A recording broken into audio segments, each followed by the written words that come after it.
Well, we're at it again, kids. Ranking another series. And this time, it's the F.E.A.R. Trilogy.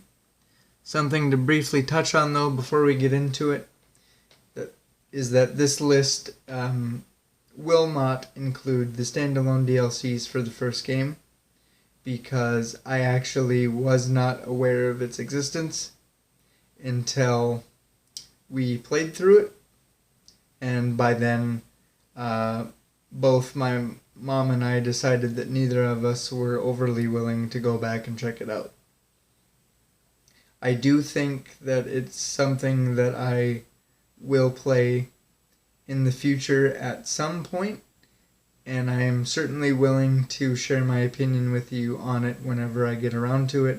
But for now, I just want to make it clear that this list will only be comprised of the games that make up the trilogy. Which takes us to the first game. And I have to confess that I'm finding it difficult to be overly critical of this one, because it's an older game. It definitely shows its age and is clunky in some aspects. But this is the beginnings of what I'd consider to be a pretty solid plot. This is where they introduce to you this mixture of psychological and sci-fi horror and a first-person shooter combat sort of experience. Overall, I think this game is totally fine. There's not a lot wrong with it. I think it's absolutely acceptable for how old the game is. I think its biggest detriment, obviously, is just that it lacks the quality of life improvements that the more modern games that came out after it got, which is kind of a give me, but I really don't believe that there's anything about this game that can't be overlooked or forgiven, which is why it's number 2 on my personal list. Next, we have its sequel, F.E.A.R. 2, jumped ahead of myself. F.E.A.R. 2 is next, and right out of the gate, I'm just going to come out and tell you this is my favorite of the trilogy. I think F.E.A.R. as a whole really finds itself here in this game. Everything that the original game introduces to you, brings to the table, and sets up, really finds its footing in this game. We have a plot where you play as a character whom Alma is overly obsessed with, so she spends the game stalking you and trying to corner you. I think the best way to explain the reason why is because she wants your body. There is that. But I think that really allows for some pretty tense psychological moments. Apart from that, we do have a secondary storyline that kind of runs in the background, where we learned kind of what everything is about, why it's happening, who Alma is, what happened to her, and I guess more specifically what her father has to do with it all. The role that he personally plays in it all. And it all comes together to create what I personally think is a pretty intriguing narrative. The combat aspects of the game, I think, are a lot more fluid comparatively to the first game. Are they exactly what you might want in a situation like this? Maybe not, but for my money, in a first-person shooter with superhuman abilities, it comes pretty dang close. It'll do.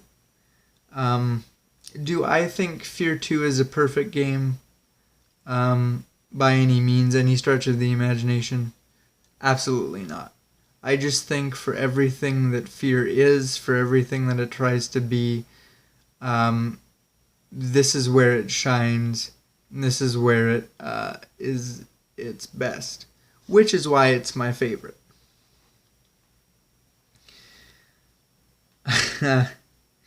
Which leaves us with the game that I personally think is where it all comes undone, all falls apart. F.E.A.R 3. I don't know why I jumped the gun and was so eager to talk about it, because I'm really not. I don't want to be, and I'm not going to be, one of those people that sit here and scream about keeping your over-the-top action stuff out of my horror game. Because quite frankly, I don't care much either way. I don't feel like I have the right to care, given the high regard that I hold Resident Evil 6 in, but that's another issue for another day. It's neither here nor there, really. But my point is that I can't really hide or deny the fact that this game is a victim of the early 2010s, which every gamer knows is that period in time where, for whatever reason, every game, no matter what kind it was, had to be focused around a high-octane couch co-op experience where really the primary focus was about just shooting everything on screen, getting points, and competing with each other. I don't think I have to explain to you that the narrative of F.E.A.R 3 suffers because of this. I can say that the whole idea for what they wanted to do with the plot on paper worked for me. I liked it. Alma's pregnant, so we have one brother that wants to make it to her as quickly as he can to bring the family together and to witness the birth of this child. And we have another brother who needs to prevent this birth, whatever the cost. So it really kind of sets up this situation of heart-pounding race against time, which I really like the idea of on paper. But then you look at what we got, right? And because you can blatantly tell where most of the time was spent, you can tell what the primary focus was, right? And it's blatantly obvious that this plot was very lazily written, pretty much slapped together, and you can tell that by the time they spent all the time putting together the competitive multiplayer elements of this, nobody really cared about the narrative anymore. Nobody really cared about the single player experience anymore. And it just...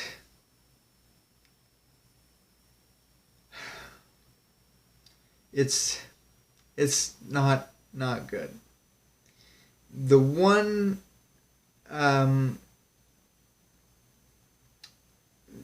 the one positive that I can give the point element is the effect that it has sort of on the ending.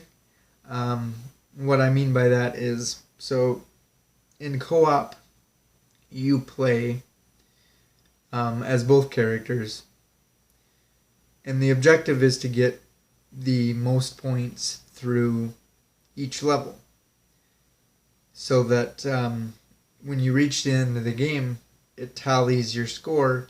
Person with the highest score, that is the character whose ending you get at the end of the game, which I thought was kind of cool. Except for, as much as F.E.A.R 3's plot suffers getting to the end, the ending itself was an absolute disaster. I can't really say that so much for Paxton's, right? His whole thing is that, like I said, he makes it obvious that he wants to make it to Alma in time for the birth. Not because he wants to bring the family together, but because he actually wants to absorb Alma's power and use the baby for his own devices, which leaves us with the idea, leaves us with the consequence of basically what is a ghost god, and with a super powerful minion, if you will, which I'm more or less okay with, simply because the kind of guy that Paxton is, he is a psychopath. He's an absolute maniac. He's unhinged. So really anything that he would, any motivation that he would have, any reasons that he would have for his actions, I find myself feeling mostly okay with. I think it really makes sense for him to just do off-the-wall stuff, in really unexpected things. The ending that I can't agree with, that makes absolutely no sense whatsoever, is the ending that I got of Point Man, which is the good ending, right? So he is the character that has to stop the birth at all costs. This is an idea that is pounded into your head as the player. This is your race against time when playing as Point Man, because obviously the birth would be very bad. He's basically, you have this super powerful mother, and basically what is like this demigod that like will inherit all of her powers and then some. So every character that you meet along the way is like, hey, you need to stop Alma from giving birth. This kid cannot come into existence, cannot enter into this world. Very, very bad, right? So you make it to the place where Alma's hiding. She's very much in labor, seconds away from popping this baby out. You have your altercation with your brother, because obviously he has his own devices, for his own reasonings for things, and you're getting in the way with that. So there's an argument, there's a scuffle where the game decides which ending you're going for. You pop him in the head, he's down for the count, for real this time. Alma gives birth and dies. So you take the baby and walk away with it, and you hear on the radio that the city is safe, the world is safe, and the threat is neutralized.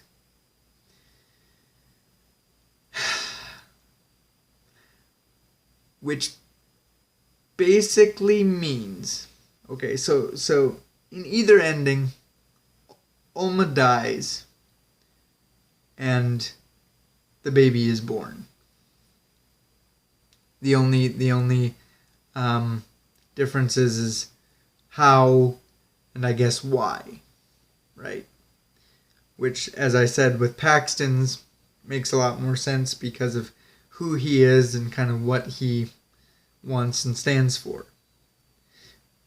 But to have that happen in Point Man's campaign, the campaign where it beats into your brain that, like, you need to stop this kid from happening, and then she just dies and the kid's born anyway, and apparently everything's good, everything's calm, literally means that the campaign, the journey for getting to this moment, means absolutely nothing and is an absolute slap in the face of the player.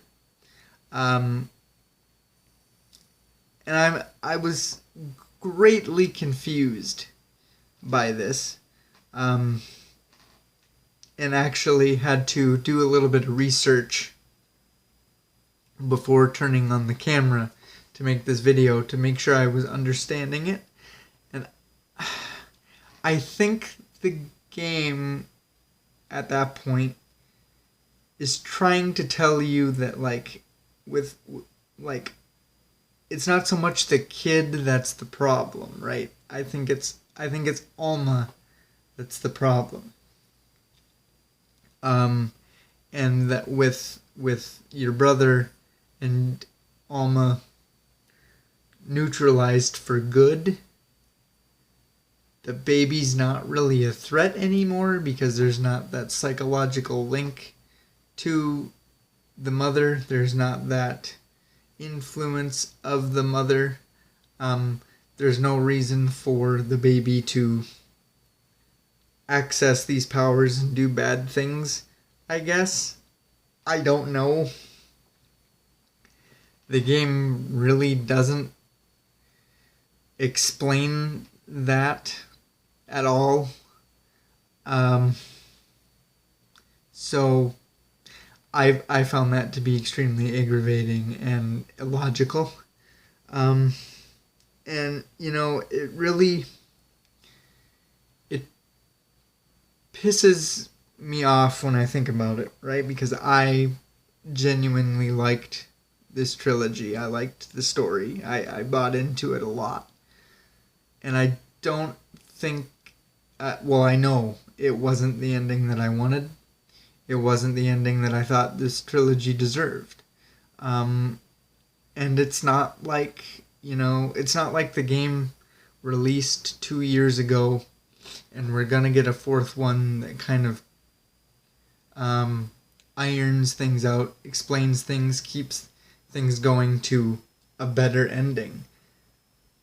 This is it. This is the climax. This is the bottom line that we're just kind of stuck with.